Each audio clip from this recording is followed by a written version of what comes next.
ഇനി നോക്കാം top headlines.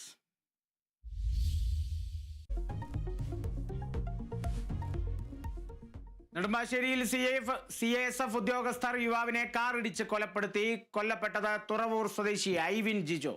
കൊലപാതകം വാഹനത്തിൽ സൈഡ് നൽകുന്നതിനെ ചൊല്ലിയുള്ള തർക്കത്തെ തുടർന്ന്. തർക്കത്തിന് പിന്നാലെ ഐവിനെ കാറിടിച്ച് കൊലപ്പെടുത്തിയെന്ന് FIR. CISF ഉദ്യോഗസ്ഥരെ നെടുമ്പാശ്ശേരി പോലീസ് കസ്റ്റഡിയിലെടുത്തു.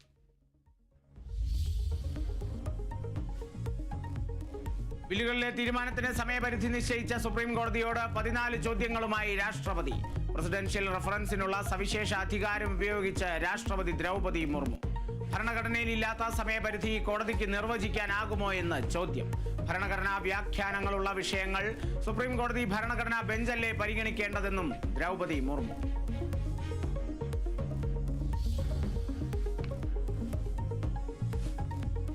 മലപ്പുറം കാളികാവിൽ കാണാതായ ടാപ്പിംഗ് തൊഴിലാളിയുടെ മൃതദേഹം കണ്ടെത്തി. കല്ലാമൂല സ്വദേശി ഗഫൂറിന്റെ മൃതദേഹം കണ്ടെത്തിയത് RRTയുടെ പരിശോധനയിൽ.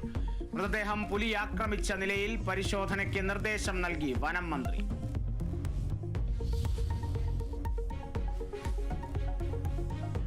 വയനാട് മേപ്പാടിയിൽ ടെന്റ് തകർന്നു വീണു വിനോദസഞ്ചാരിക്ക് ദാരുണാന്ത്യം. മരിച്ചത് മലപ്പുറം നിലമ്പൂർ അകമ്പാടം സ്വദേശി നിഷ്മ. 900 വെഞ്ചേഴ്സ് എന്ന റിസോർട്ടിൽ നിർമ്മിച്ചിരുന്ന ടെന്റാണ് തകർന്നു വീണത്. അപകടത്തിൽ 3 പേർക്ക് പരിക്ക്.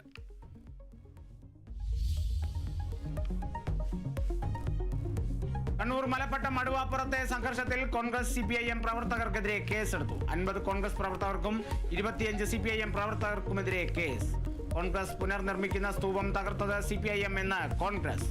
മലപ്പട്ടം മടുവാപ്പുറം മേഖലകളിൽ കനത്ത പോലീസ് കാവൽ.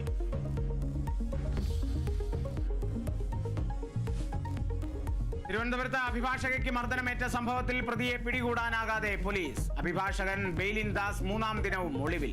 പ്രതി ബെയ്ലിൻ ദാസ് ഇന്ന് മുൻകൂർ ജാമ്യം എടുത്തേക്കും. വിഷയം ചർച്ച ചെയ്യാൻ ബാർ അസോസിയേഷൻ ജനറൽ ബോഡി ചേരും.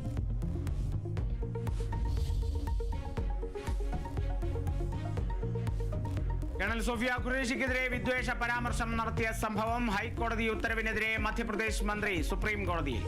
ജബൽപൂർ ഹൈക്കോടതി ഉത്തരവ് ചോദ്യം ചെയ്താണ് ഹർജി. സോഫിയ ഖുറേഷി ഭീകരവാദികളുടെ സഹോദരി എന്ന പരാമർശത്തിൽ വിജയ് ഷായ്ക്കെതിരെ മാൻപൂർ പോലീസ് കേസെടുത്തു.